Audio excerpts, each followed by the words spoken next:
বক শিকারীদের বিরুদ্ধে পরিচালিত অভিযান। স্থানীয়রা যাতে কোনো ধরনের বাধা সৃষ্টি করতে না পারে সেজন্য এখানে একটা পাখি আমরা উদ্ধার করতে পারছি। এরকম আরো অনেক পাখি উদ্ধার হবে আশা করা যায় এবং আমরা অবমুক্ত করব।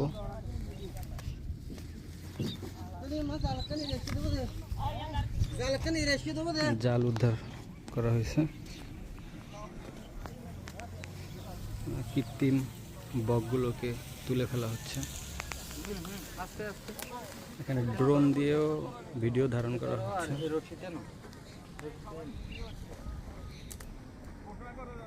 দেখা যাচ্ছে একটা ড্রোনের মাধ্যমে ভিডিও ধারণ হচ্ছে।